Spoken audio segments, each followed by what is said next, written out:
The reason I left Australia? This is a life I could no longer afford back home. Today, I want to show you the real shocking cost of living in Da Nang.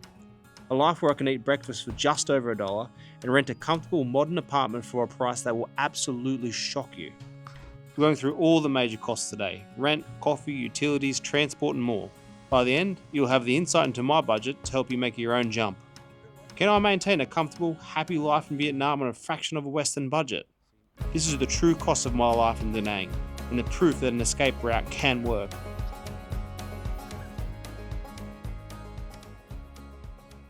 Have fun. I've been here for about 2 months out of the 3, and a couple of days ago, they've started this.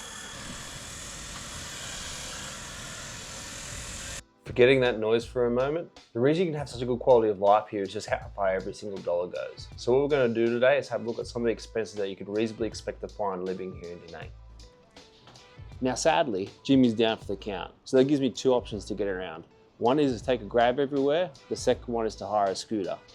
Currently the weather is not the greatest, so I'm going to take a grab today, because all I really got to do is take money out of the ATM anyway. But I'll cover the cost of the grab, and I'll give you guys some information around about the cost of a scooter and a good place to get one. Quick note, US or Aussie international driving permits are based on the 1949 convention. Vietnam only recognises the 1968. This is what trips a lot of people up. The common exception, you don't need a licence for bikes under 50cc or electric scooters. Otherwise, on a standard tourist visa, you cannot legally drive. I have a compliant international driving permit thanks to my dual citizenship, but you need residency through work or marriage to swap a licence. So I'm at the front of my apartments right now waiting for a grab.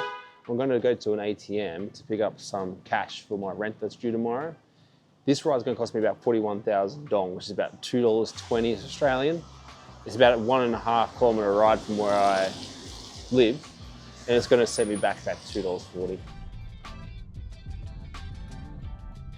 Thank you very much. Thank you very much. Bye. Bye-bye. Now do yourselves a favour and use VPBANK wherever possible, and save yourself a little bit of money with transaction fees. I'll put a link in the description for the ATMs that I use.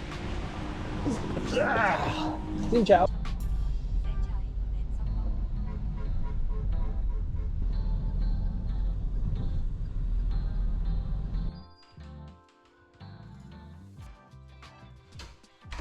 Now let's have a quick look at how much that grab cost me in total, there and back. So that grab going to the ATM and back, which probably was in total between a 10 and 15 minute trip round, that cost me $4.40 Australian. That's cheap as. So what I do to move money from Australia to Vietnam is use a travel money card. Using the Commonwealth Bank app, I'm able to transfer Australian dollars to Vietnamese dollars and then just take it out at the wall or use the card itself. The other thing you can do, if you want to transfer large amounts of money, is just use the Wise app. What that allows you to do is turn Australian dollars into Vietnamese dollars and then do an electronic transfer. People typically use this for their rent or to buy large ticket items like a scooter. I haven't used this for a while because the first time I used it, it locked me out of my Australian bank account. Commonwealth Bank thought it was a bit of a suspicious transaction and then cut me out altogether. It was a nightmare to fix that one up. So where we're going now is right next to where I live, and pretty typical for what you'd pay for breakfast if you're getting a banh mi. The other thing that's good about it as well, they give you free tea, which is usually delicious. Ooh.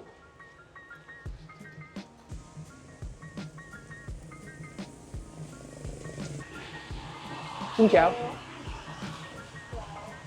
The cold cuts. Yeah, that one.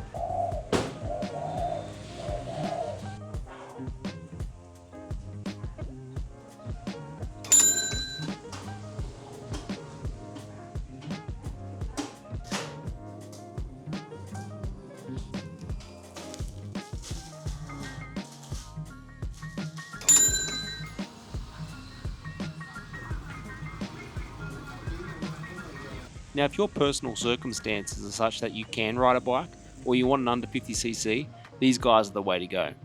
They offer a variety of bikes, from small scooters to sports bikes, all ranging in daily hire prices and deposits, which can either be your passport or cash. So the deposit depends on the bike.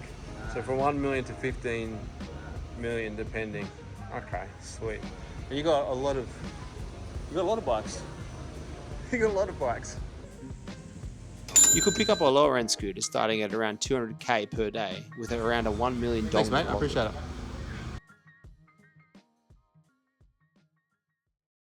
I just woke up.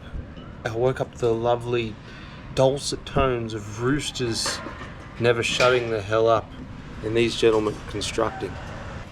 Anyway, another cost that you guys are probably going to come across if you want to sort of stay fit like most of us do. Anyway, another cost that you guys are going to come across is the gym. I go to a place called Pig Gym, which doesn't have any air conditioning, which at this time of year, not so much of a problem. The rainy season's nice and cool. But when I first got here and it was hot and humid, it was a real punish because there's no aircon. Either way, it's going to set you back about 550,000 dong a month, which for me is quite reasonable, but just expect quite Spartan equipment and a pretty uncomfortable environment, if I'm honest with you guys. It's not a bad gym, it's a good gym. It's just not probably what we're used to if you go into like Anytime Fitness or Club Lime or any of these gyms back in the West.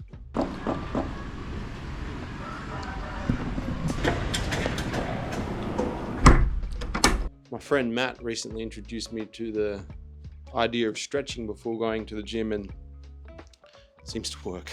I never had to used to stretch when I was in my 20s, and then I turned 30 and everything got worse. It's getting close to lunchtime, so I'm going to find a place to eat. If you're on a tight budget, you can eat very well. I've seen bowls of pho for 45,000 dong, which is very, very cheap.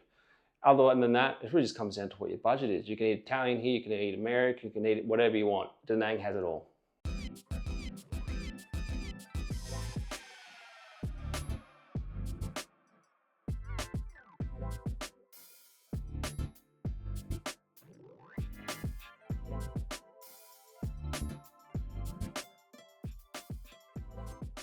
I ended up going to a place called Palette, just around the corner from where I live. While there, I made a new friend. So I decided to go with lemongrass chicken and rice, 50,000 dong. Can I get your video? Sure. Hi guys, Vietnam. I've been here for 3 months so far, and then a lifetime to go. So yeah. So what's your name? Anish. Nice to meet you, Anish. Right. Can I get beef banh mi and chicken pho?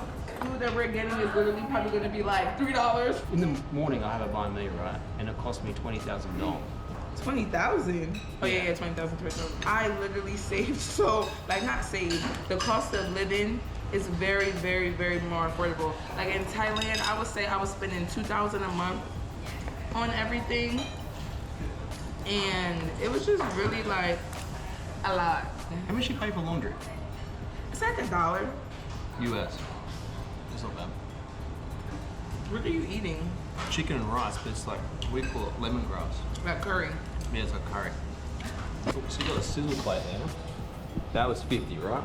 That's 50, that's 40. I think it's 40 and 40. You got a Pig Gym or somewhere else? Pig. Damn, gets hot in here. I really like you. Cheers. I like you too. You're friendly. In an open book. Why do it taste so good? Fat and salt. Culture, spice, vibes, pizzazz.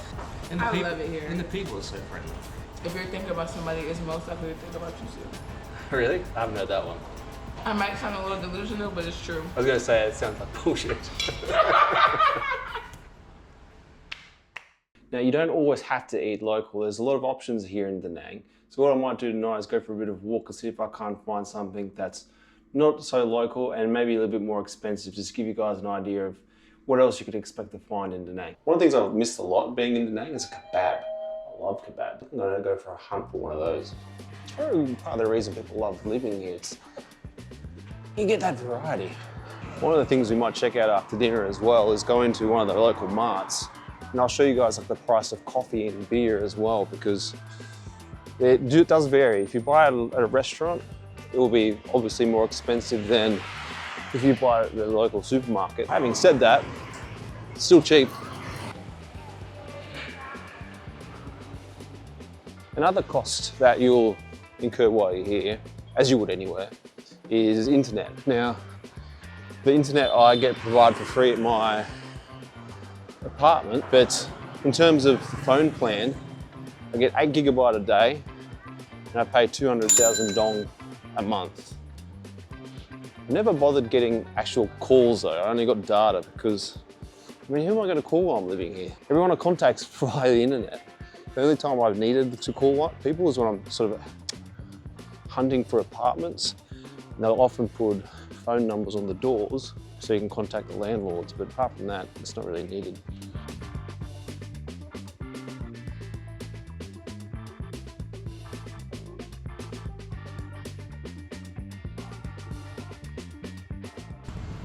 Can you get a lamb kebab?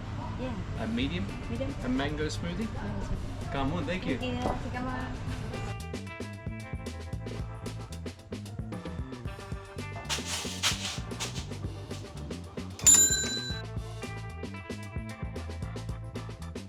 This is the size of the medium kebab.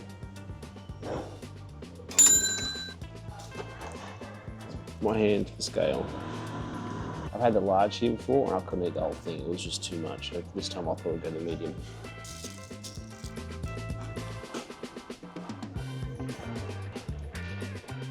That was a delicious meal. I'm very full. Those mango smoothies, just huge fan of mangoes, and the mango smoothies here is just a blended up mango as far as I can tell. So what we'll do now, we'll go to a market down the road and I'll show you guys just some of the prices. Common items you get: milk, coffee, beer, wine. I will say, as an Aussie, I'm used to wine being relatively inexpensive. That's not the case here.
Local vodka is very cheap.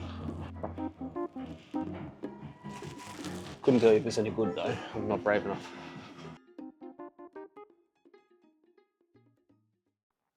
So let's talk rent, electricity and water. So I'm in the heart of my end, so my rent's a little bit higher than what you'd probably get for a 1-bedroom apartment like this, but I pay 9 million dong every month. So this month, the electricity came in only at 866,000 dong, and the water came in at, what was it, 100,000 dong. So there's not much in the way of expenses there. I forgot my coffee. Keep in mind, you can't drink the tap water here. I don't think it's a bacteria thing. I think it's more of a heavy metal issue. So what they do instead is you buy jugs of water, like the ones you'd find in an office water cooler, and you just drink that throughout the week. It cost me 25,000 dong for one of those massive jugs. And the apartments here have them downstairs just for me to swap out whenever I'm ready. And then I just pay them when I sort of see them at the desk. In terms of visas, I'm on the tourist visa, which is 90 days, which means every 90 days I've got to leave and then come back. What a lot of people do are border runs through various companies, which involves jumping on a bus, leaving the country for a couple of hours. They push through an express visa for you and you come back. I've yet to do this, so I can't really advise on costs, and my next trip will be to Laos. But the one after that, I'll be able to fill you guys in on a little bit more information, because at the moment, I'm not too sure myself, quite frankly. Fuel costs are quite negligible. I've got myself a little Yamaha PG1, 114cc bike. And the most I've ever paid to fill that up was 80,000 dong. So fuel costs are pretty negligible here. And finally, haircuts. I'm balding, so I get a discount. Not really. I go to a barber and it is fantastic. They do the full warm towel, straight razor, you know, what you'd see in the movies. They go all out on it. And that only cost me $180,000 every single time. Obviously it's going to vary in price, and if you just want to get a haircut it'll be less. But if I'm going for the full service, it cost me $180,000. It's a great experience, and if you're here I really recommend you try it out. I'll put a link to my barber in the description as well. So I hope the insight to my expenses has been useful for you guys to plan your own trip or move to Vietnam. Obviously, as prices change, US dollar fluctuates, as does the Aussie and the dong. I'll post regular updates around about the cost of living, maybe every 6 months or so, depending. If I have missed anything, put it in the comments below and I'll try to compile it for next time. But in the meantime, I want to thank you guys for 1,000 subscribers. I hit 1,000 subscribers in 33 days, which is beyond my expectations. So if you're new to the channel, make sure to hit the like and subscribe. And for those who have already subscribed, thank you very much. I really appreciate it. Anyway, I'm going to grab some lunch now, some snail soup. And hope to see you guys in the next one. Catches.